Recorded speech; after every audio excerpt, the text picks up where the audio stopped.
모두 가족 여러분, 오늘은 목요일입니다.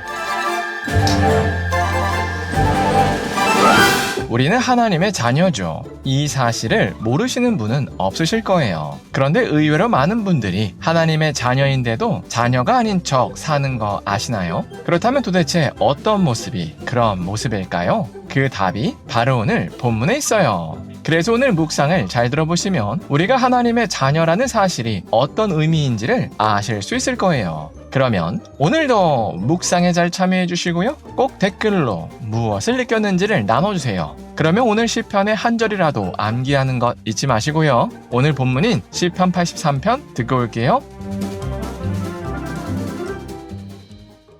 제83편 아삽의 시 곧 노래.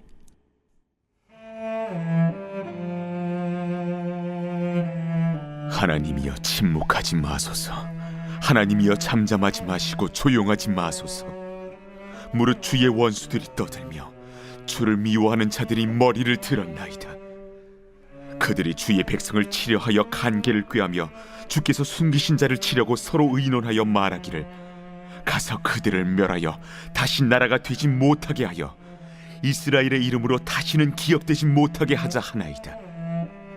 그들이 한마음으로 의논하고 주를 대적하여 서로 동맹하니 곧 에돔의 장막과 이스마엘인과 모압과 하갈인이며 그발과 암몬과 아말렉이며 블레셋과 두로 사람이요 아수르도 그들과 연합하여 롯 자손의 도움이 되었나이다. 주는 미디안인에게 행하신 것 같이 기손 시내에서 시스라와 야빈에게 행하신 것 같이 그들에게도 행하소서. 그들은 엔돌에서 패망하여 땅에 거름이 되었나이다. 그들의 귀인들이 오렙과 스앱 같게 하시며 그들의 모든 고관들은 세바와 살문나와 같게 하소서. 그들이 말하기를 우리가 하나님의 목장을 우리의 소유로 취하자 하였나이다. 나의 하나님이여, 그들이 굴러가는 건불 같게 하시며 바람에 날리는 지푸라기 같게 하소서. 산림을 사르는 불과 산에 붙는 불길같이 주의 광풍으로 그들을 쫓으시며 주의 폭풍으로 그들을 두렵게 하소서. 여호와여, 그들의 얼굴에 수치가 가득하게 하사 그들이 주의 이름을 찾게 하소서. 그들로 수치를 당하여 영원히 놀라게 하시며 낭패와 멸망을 당하게 하사 여호와라 이름하신 주만 온 세계의 지존자로 알게 하소서.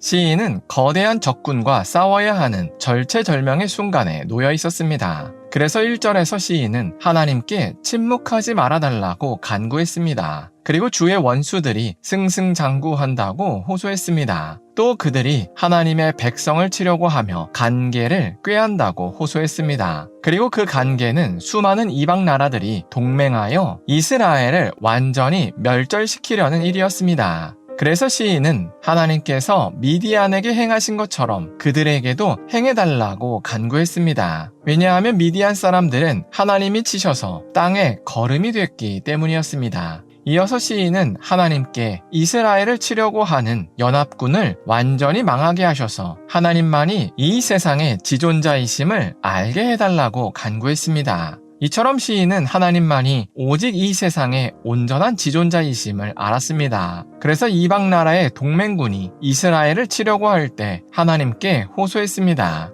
왜냐하면 시인은 이렇게 하나님께 호소하면 반드시 문제에서 구원받을 수 있다고 믿었기 때문이었습니다. 그래서 우리도 이런 시인의 모습을 잘 기억해야 합니다. 왜냐하면 우리도 마치 오늘 시편의 상황처럼 감당할 수 없는 문제를 종종 만나기 때문입니다. 그리고 우리가 이렇게 감당할 수 없는 상황을 만났을 때 어떤 탈출구도 없다고 느껴서 보통 크게 좌절합니다. 그러나 이 순간에도 하나님은 우리를 구원해 주실 수 있습니다. 왜냐하면 오늘 시편의 시인이 고백한 것처럼 하나님은 온 세계의 지존자이시기 때문입니다. 그런데 더 놀라운 사실은 그 지존자께서 우리의 아버지이십니다. 그래서 우리가 아무리 큰 환난과 고난을 당해도 우리는 안전합니다. 왜냐하면 그 환난과 고난조차 하나님의 계획 안에 있기 때문입니다. 그리고 하나님은 우리의 신실한 아버지로서 우리의 고통과 환난을 외면하지 않으십니다. 그래서 우리가 죄인이었을 때 우리와 끊어진 관계를 회복하시려고 먼저 우리에게 손을 내밀어 주셨습니다.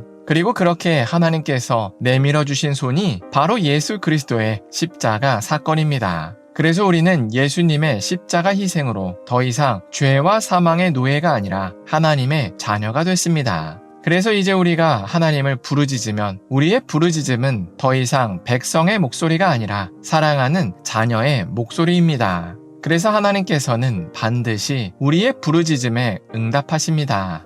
그래서 우리는 환난 가운데 우리의 아버지이신 하나님을 찾아야 합니다. 왜냐하면 우리는 고아가 아니라 하나님의 자녀이기 때문입니다. 그런데 의외로 많은 현대의 그리스도인들이 정작 환난 가운데 하나님을 찾지 않습니다. 그리고 마치 인생의 고아처럼 혼자 그 아픔을 감당하느라 고통스러워합니다. 그래서 우리는 우리가 고아가 아니라 자녀라는 사실을 반드시 기억해야 합니다. 그런데 어떤 분은 여기까지 들으시고 너무나도 당연한 소리를 계속 반복한다고 느끼실 수도 있습니다. 그런데도 제가 이렇게 반복하고 또 반복하는 이유는 우리가 놀라울 정도로 하나님의 자녀라는 사실을 계속 잊어버리기 때문입니다. 그래서 눌릴 필요가 없는 근심 걱정에 짓눌려서 시간을 다 허비합니다. 그러나 우리는 어떤 상황이 와도 하나님의 자녀입니다. 그래서 안전합니다. 그래서 우리가 오늘 하루를 살 때 우리가 하나님의 자녀라는 사실을 정말로 마음 깊이 새겼으면 좋겠습니다. 그래서 큰 환난 가운데 근심하기보다는 기도했으면 좋겠습니다. 기도하겠습니다. 사랑의 하나님, 시편 83편을 통해서 하나님은 온 세계의 지존자이시고 우리는 그의 자녀라는 사실을 나눴습니다. 그래서 우리가 하나님의 자녀라는 사실을 정말로 마음 깊이 새길 수 있게 하여 주시옵소서. 그래서 큰 환난 가운데 근심하기보다는 하나님께 간절히 부르짖을 수 있게 하여 주시옵소서. 예수님의 이름으로 기도합니다. 아멘.